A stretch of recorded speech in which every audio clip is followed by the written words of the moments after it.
व्यासपीठावर उपस्थित सर्वप्रथम हिंदुत्व सम्राट शिवसेना प्रमुख आदरणीय बाळासाहेब ठाकरे यांना अभिवादन करतो। धर्मवीर आनंद दिघे यांना अभिवादन करतो। आज माझ्या मतदारसंघाच्या जनतेला त्यांनी मला निवडून दिल्याबद्दल त्यांचा आभार मानण्यासाठी माननीय महाराष्ट्राचे माननीय उपमुख्यमंत्री व आमचे मुख्य नेते माननीय एकनाथजी शिंदे या ठिकाणी आले। मी त्यांचा मनापासून या ठिकाणी स्वागत करतो। उपस्थित माननीय संजय राठोड साहेब, माननीय मंत्री महोदय, माननीय कृपालजी तुमाने, आपले सर्व जिल्हा प्रमुख, उपजिल्हा प्रमुख, सर्व पदाधिकारी, संदीपजी इटकेलवार, राजूजी हरणे ज्यांचा आज प्रवेश झाला, अशोकजी जिगिरे आणि ज्या सर्व लोकांनी आज माननीय एकनाथजी शिंदे साहेबांचा नेतृत्व स्वीकारत आज पुन्हा शिवसेनेचा भगवा ध्वज हाती घेतला, धनुष्यबाण हाती घेतलं आणि ते आपल्या मूळ पक्षात आले, त्या सर्वांचा मी या ठिकाणी मनापासून धन्यवाद देतो, त्यांचं स्वागत करतो। या कन्हान येथेच आपली 2019 ची शेवटची सभा याच मैदानात झाली। या निवडणुकीमध्ये देखील आपला निवडणुकीचा प्रचाराचा समारोप याच मैदानात झाला आणि निवडून आल्यानंतर याच मैदानामध्ये आमचे मुख्य नेते आपले सर्वांचे आभार मानण्यासाठी आले। मी त्यांचा मनापासून आभार मानतो आणि त्यांना धन्यवाद देतो की त्या या ठिकाणी आले। एक काळ असा होता, आम्ही 15-15, 20-20 महिने, 2-2 महिने, 4-4 महिने तात्काळच बसत होतो। आमच्या नेत्याला विनंती करत होतो की तुम्ही कधीतरी विदर्भात या, विदर्भाकडे लक्ष द्या, इथेही तुमचा पक्ष आहे, इथं आम्ही विपरीत परिस्थितीत काम करत आहोत। परंतु कोणी आमच्याकडे लक्ष देत नव्हतं, कोणी आम्हाला विचारत नव्हतं। अत्यंत विपरीत परिस्थितीत आम्ही काम करत होतो। पक्षाचा झेंडा हाती घेऊन आम्ही काम करायला सुरुवात केली। मी आपल्या सर्वांच्या आशीर्वादाने आपण एकदा नाही, दुसऱ्यांदा नाही तर तिसऱ्यांदा नाही तर चौथ्यांदा नाही तर 5व्यांदा धनुष्यबाणाची बटन दाबून आपण आपल्या मताचा आशीर्वाद दिला। आपले सर्वांचे देखील मी मनापासून आभार मानतो। एक दिवस रात्र कष्ट करणारा, एक महाराष्ट्राच्या प्रत्येक माणसाच्या मनामध्ये आपल्या कर्तृत्वाने, आपल्या कामाने छाप निर्माण करणारा आमचा नेता आज महाराष्ट्रातील सर्वात लोकप्रिय नेता आहे, याचा आनंद आणि अभिमान आम्हा सर्वांना आहे। सांगताना मला अभिमान वाटतो। 2022 ला एका विशिष्ट ध्येयाने, एका विशिष्ट कारणासाठी, महाराष्ट्राच्या जनतेसाठी, शिवसैनिकासाठी आणि महाराष्ट्रात काम करणाऱ्या अनेक कार्यकर्त्यांसाठी माननीय एकनाथजी शिंदे साहेबांनी एक उठाव केला। आम्ही त्या उठावामध्ये त्यांचे साक्षीदार होतो। आम्ही सर्व भावनेने होतो। माननीय शिवसेना प्रमुख बाळासाहेब ठाकरे यांच्या विचाराने प्रेरित होतो। परंतु ज्या पद्धतीची अवस्था धनुष्यबाणाची झाली होती, शिवसेना हे काँग्रेसच्या दावणीला बांधली होती, आम्ही उद्रेक केला। महाराष्ट्रात देशाच्या इतिहासातील सर्वात मोठा उद्रेक आणि बंड झाला तो माननीय एकनाथजी शिंदे साहेबांच्या नेतृत्वात झाला। त्याची इतिहासात नोंद राहील। आणि काय झालं सत्ता परिवर्तनामुळे काय झालं तर महाराष्ट्राच्या लाडकी बहिणीला 1500 रुपये मिळाले, शेतकऱ्यांना 1 रुपयामध्ये पीक विमा मिळाली। तो जर बंड आम्ही केला नसता तर मुख्यमंत्री वयोश्री योजना आली नसती। तो जर बंड आम्ही केला नसता तर मुख्यमंत्री तीर्थदर्शन योजना आली नसती। तो जर बंड आम्ही केला नसता तर धान उत्पादक शेतकऱ्याला 20,000 रुपये बोनस मिळाला नसता। तो जर बंड आम्ही केला नसता तर मुख्यमंत्री युवा कार्य प्रशिक्षण योजना आली नसती। तो जर बंड आम्ही केला नसता तर महाराष्ट्राच्या असंख्य शिवसैनिकाला न्याय देणारा एक नेता यांना कुठेतरी लोकांनी दाबून ठेवलं असतं। आणि आज मला आनंदाने अभिमान आहे की ज्यांच्यामध्ये नेतृत्व करण्याची क्षमता होती त्यांच्या नेतृत्वाची खरी परीक्षा विधानसभेत झाली आणि 60 आमदार महाराष्ट्राच्या शिवसेनेच्या निर्मितीपासून जितका स्ट्राइक रेट कधी झाला नाही तेवढा स्ट्राइक रेट या निवडणुकीत झाला। लोकांनी अभूतपूर्व यश दिलं। ज्या पद्धतीची मेहनत केली, अरे एकदा नाही, दोनदा नाही, तीनदा नाही, चारदा नाही, 5दा नाही, 6दा नाही तर 7 वेळा मागील 2 वर्षात आमचे नेते आमच्या विधानसभामध्ये आले, हे आमच्यासाठी आणि तुमच्यासाठी आनंदाची बाब आहे. दिवस रात्र कष्ट करणे, मेहनत करणे, दिवस असो की रात्र असो, 2-2, 4-4 वाजेपर्यंत लोकांच्या घराण्यासोबत राहून गरीब कार्यकर्ता, आरोग्य सेवा कशी असावी हे एकनाथजी शिंदे साहेबांकडून शिकावं. आम्ही देखील शिकलो आणि म्हणून आपल्या मतदारसंघामध्ये जे काम आम्ही केलं, आमची प्रेरणा माननीय एकनाथजी शिंदे साहेब होते. आणि त्यांच्या नेतृत्वामध्ये काम करत असताना या निवडणुकीचा चमत्कार झाला.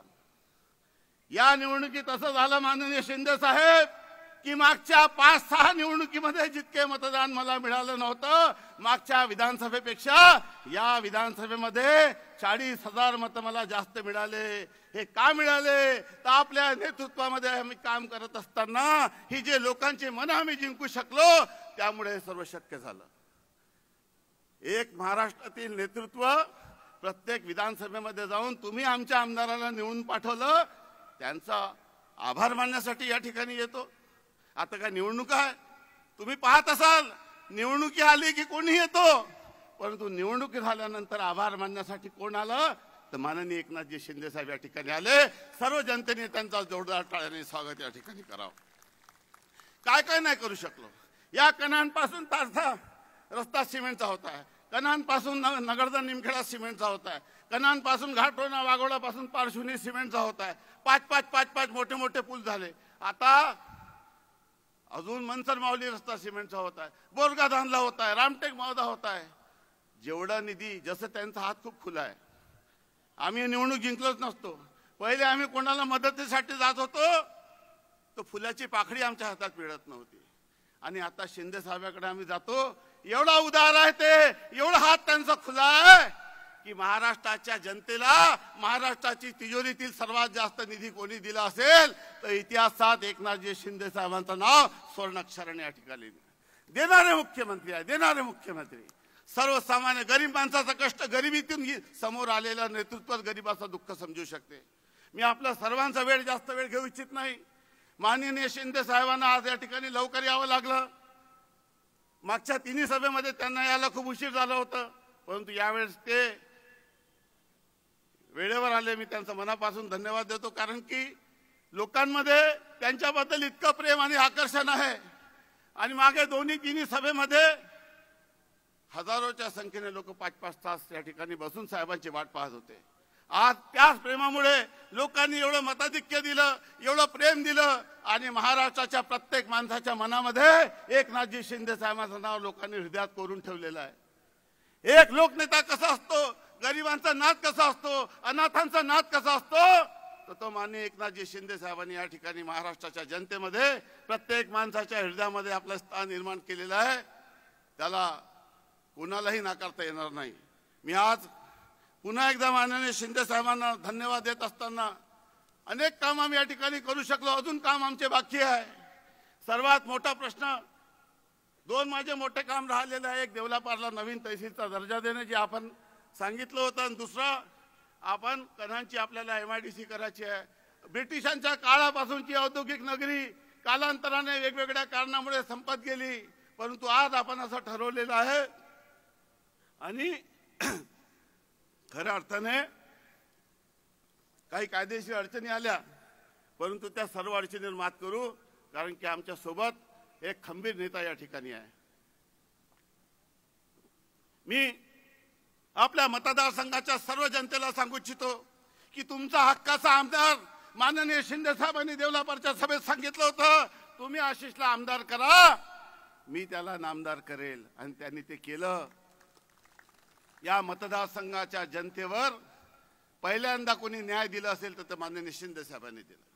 मी आपल्या सर्वांना सांगू इच्छितो की आज भविष्यामध्ये अनेक काम आपल्याला करायचं आहे, अनेक निर्णय आम्ही घेतो. आता नुकताच 10 तारखेला आम्ही एक निर्णय घेतला की DPDCचा 1% पैसे आम्ही आता दिव्यांगासाठी खर्च करणार आहोत.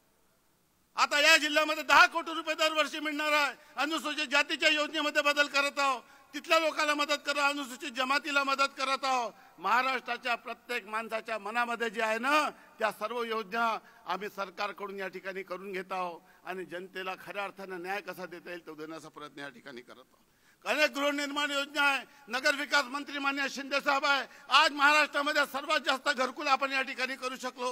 अजून आता केंद्र सरकारने आपल्याला मोठा लाट या ठिकाणी दिलेला आहे.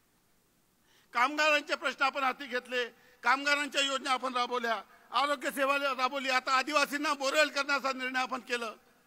माननीय शिंदे साहेबांच्या कॅबिनेटमध्ये निर्णय झाला की पहिल्यांदा आदिवासी शेतकऱ्याला बोरवेल आणि सोलर पंप देण्याचा निर्णय या ठिकाणी झाला. आमचे शिवकुमार यादव मागच्या निवडणुकीमध्ये आमच्या सोबत ताकदीने राहिले. आज ते या ठिकाणी व्यासपीठावर या ठिकाणी उपस्थित आहे. माननीय शिंदे साहेब त्यांना देखील मागे बोलले होते की तुम्ही आम्हाला मदत करा, मी तुमच्या सोबत राहील.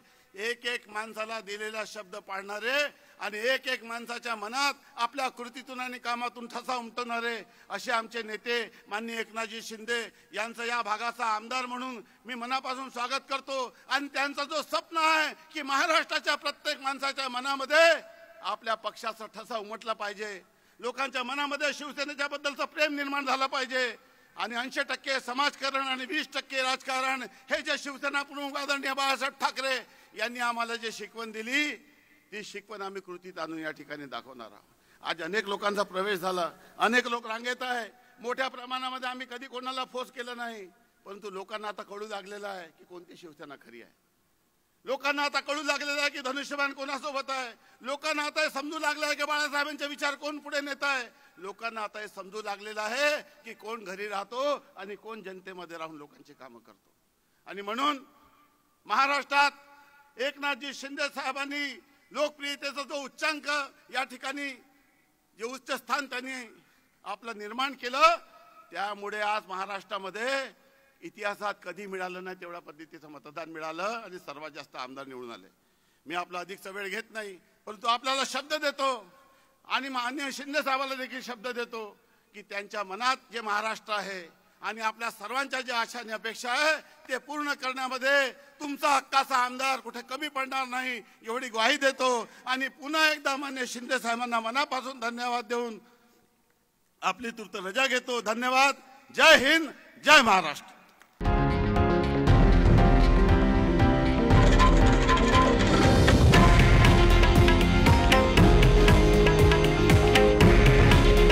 हे आहे देशातील नंबर 1 न्यूज नेटवर्क आणि आपण पाहत आहात TV9 मराठी. काळजी तुमची, हित महाराष्ट्राचं.